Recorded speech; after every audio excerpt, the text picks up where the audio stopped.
Tuesday, May 2nd, market and analysis. Staying early. Good morning. 9:45 in a couple seconds. Right on time, middle of the trading day. That's California time. We have a gap down opening. Don't forget, gaps are almost always closed. So in the near future, we'll probably be coming back up and closing the gap. And because the trend overall is up, we probably won't stop there, and we'll probably keep going into new high ground. But nevertheless, gaps are like a black hole in space. They tend to suck the price action back into them. So that's a good thing. How much further down can we go here? We're already down 6 points almost exactly at this tick. And we've been down. We're 409.5. The low is about 7.5. Another 2 more points. So 8 lower midday. So if we stop rising slowly here and start slipping again, this could easily turn into a 10-point down day or even more. What happens if that happens? Because we've already had 8 points lower. 8 points lower doesn't do a lot for me. It's a little bit of a surprise. I frankly didn't expect it to come down quite as much. And I was expecting it to start making new highs again. Instead, there probably was some sort of fundamental news that caused this, but maybe not. In my over half a century, I decided to be a technician in my first decade. So fundamentals they were always late. Seemed to make much sense to me. The market was frequently doing the exact opposite. Maybe you got bullish news that wasn't bullish enough, considering the fact that we just went up 3 days big time until yesterday's dip. That's always a possibility, et cetera, et cetera. So I think it's important to realize that there are gaps below the market at levels I've talked about in the last few weeks. In the case of the spider, we're still talking 97, 96, 397, 396, which is 12 points from where we are. Yeah, so it's not that far away. Remember, it hasn't been that long ago that we used to have down 10 points, 12 points, and even more when the final stages of the 2022 bear market were developing. Downside corrections that are sharp and quick in a bull market are not quite the same, but they can do what this is doing. My question is, do we have a low today already? And is that going to be it? Are we oversold? No, we're smack in the middle. It doesn't help me a darn bit. We're not close to being overbought, oversold, or in either territory. If we go down and close the gap at 397.96 area, then we stand a chance of being oversold at the same time you're closing a gap. And I would be very, very optimistic about wanting to be a buyer in some way, shape, or form.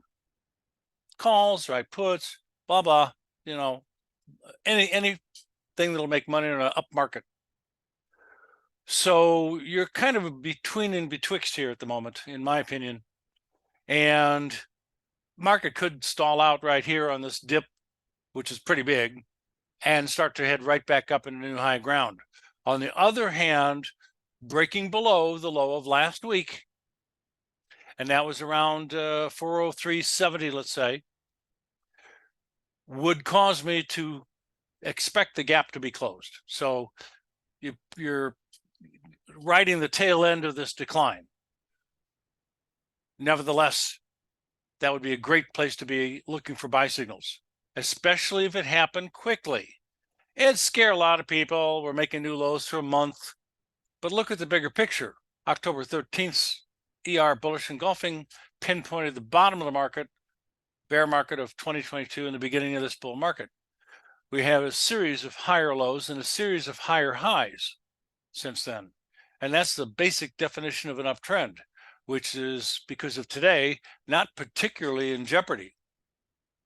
So How low can you go here on this dip?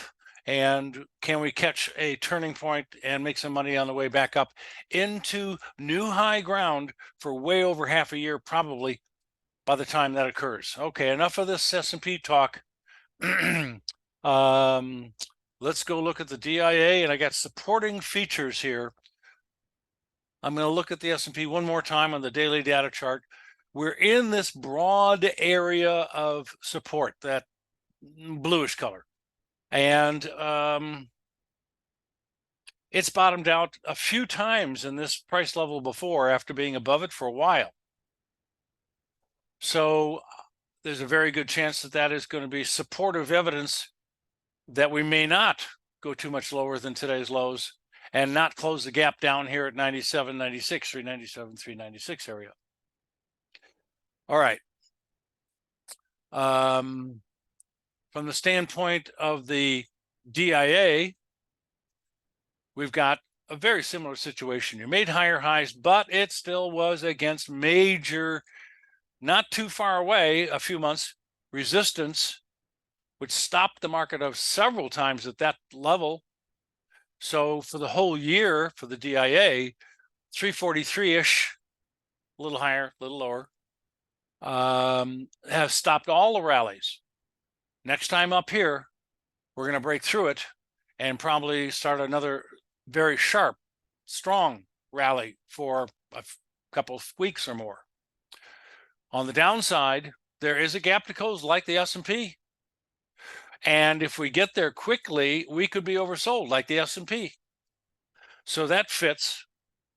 So I'm not too concerned, frankly, as to whether the gap is going to get closed or not. One way or the other, I'm looking to be a buyer and go long. Now, there are levels lower than the gap closures that bother me a lot, but we're not there yet. And let's see if we can get there in the first place. How about the QQQs?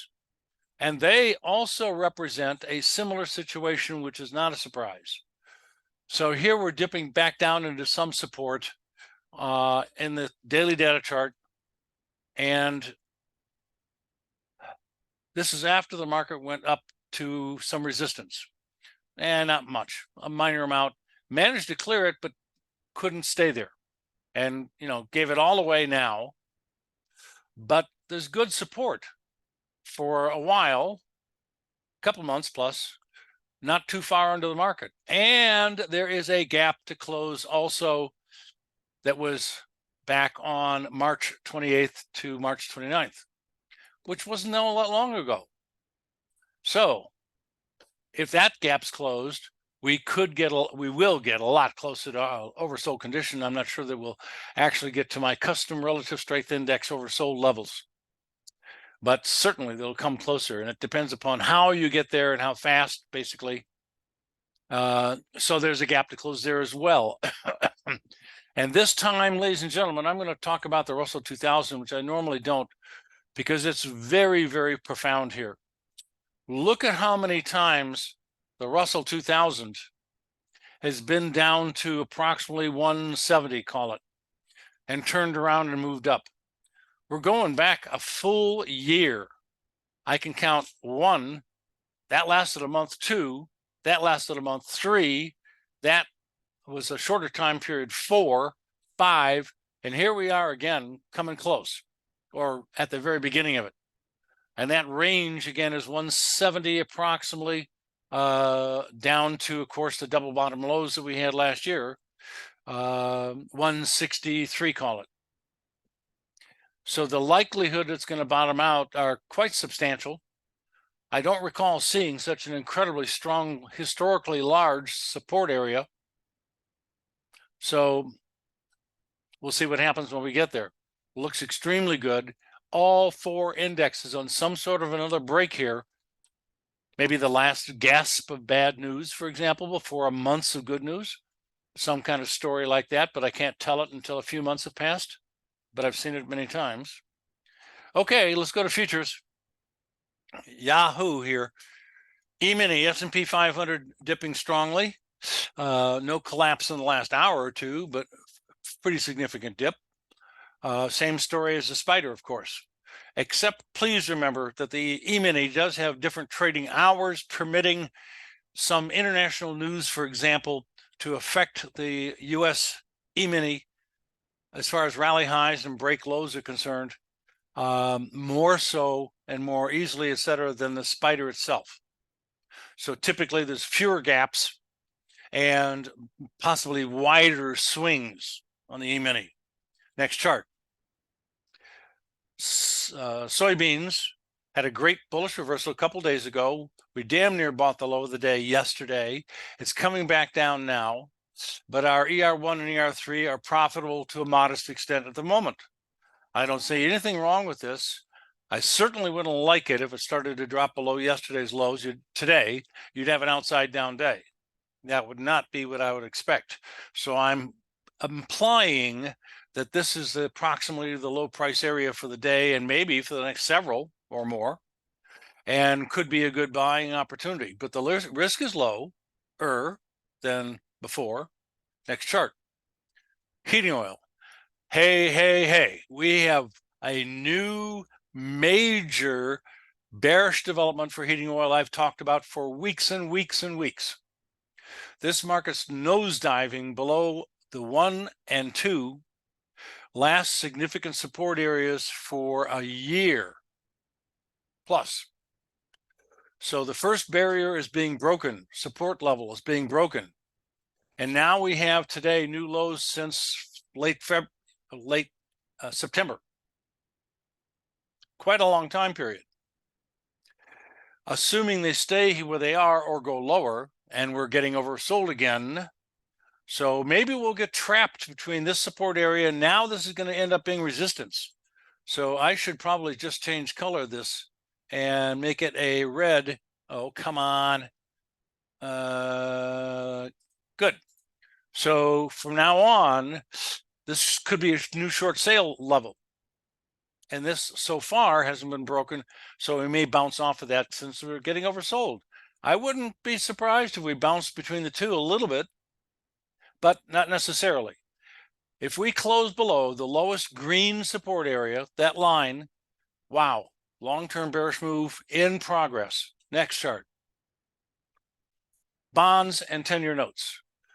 It bounced off of support again. And that was a neckline of a possible head and shoulder top in bonds that didn't exist in 10-year notes. But I had to draw that little blue line in for you yesterday, for yesterday, because that's where it stopped and closed close to it. But today, opening unchanged and shooting right back up again, almost all of the loss of yesterday at the moment, shows me that the support line is just that, and it may not get broken, and it may do what I've been talking about for weeks, contain the support level. And we're looking for a long-term major bullish breakout here at 134 plus. I don't know how soon, but relatively soon. It may take a few days, it may take a couple of months, but probably not more than a couple of months. And that's hugely bullish on a long-term basis for the bond futures and for the stock market, I would expect. Not much of a fundamentalist, but there's my fundamental of the day. Next chart, 10-year notes. Good support, didn't bounce off it quite as accurately as the bonds, has recuperated the losses of the last 3 days completely, and is now the second lowest closing price for a couple of weeks. Interesting. Looking much better. Same commentary basically as the bonds. Next, crude oil. Nosediving, again getting close to support. I meant oversold. Not there yet though, but driving into a support area. Now, the gap we looked for in the past to get closed was closed a few days ago. So we didn't need to make any lower lows if this was going to turn bullish. But by dropping so fast and blowing out the lows of the last few days doesn't bode well for a bullish longer-term story. Yes, we're dropping into support again, and yes, there's a good likelihood of it bouncing off this red, get my color straight, red zone. But The longer term trend is down, and in general, energies. So crude, of course, being a big shot, is very susceptible to the long-term trend. So we may end up with a continuation of this bear market, and the red zone's not going to hold. But being close to oversold momentarily and in the red zone momentarily could lead to a few days with a bounce and then down some more. Next chart. Natural gas. I just got through telling you energies are in a bear trend, and look at that. And by the way, we caught the top of the market with a red ER sell signal, the damn high day on a head and shoulder top formation over a year and a half ago, and way up at 10 bucks. And we're down at 2.2. All right, so some of my signals are whoppers. Many of them are just decent and make some good money, and some don't work.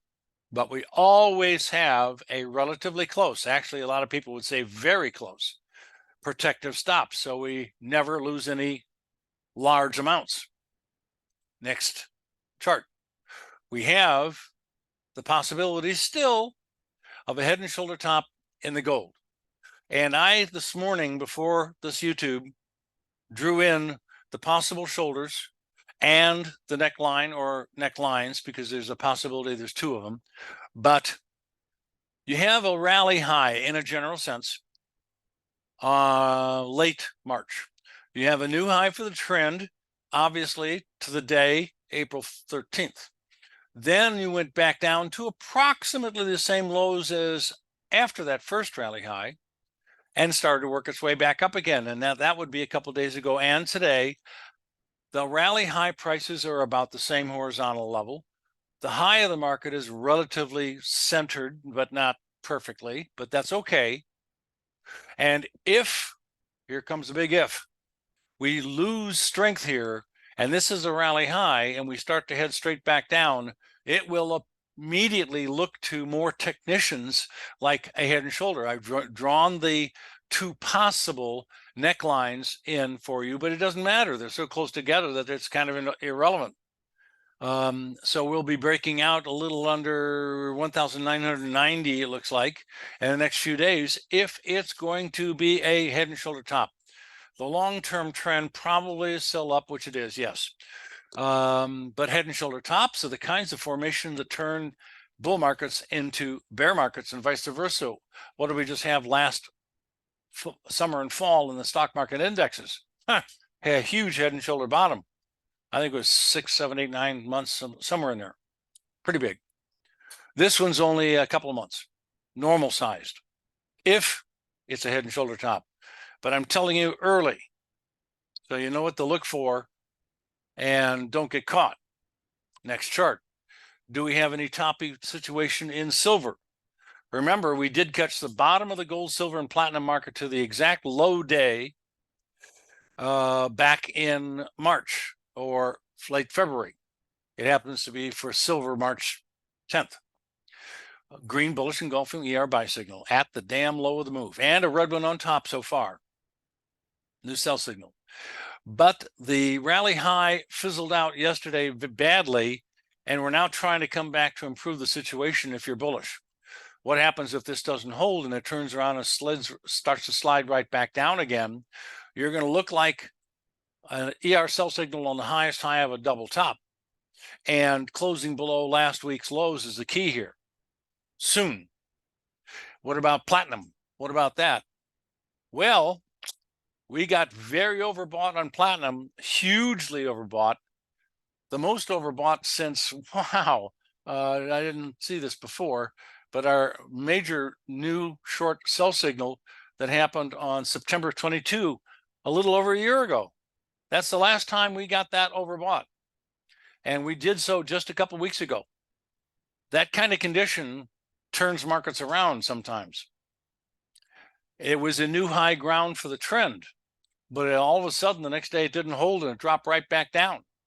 Now the market is having yesterday a new bearish engulfing sell signal.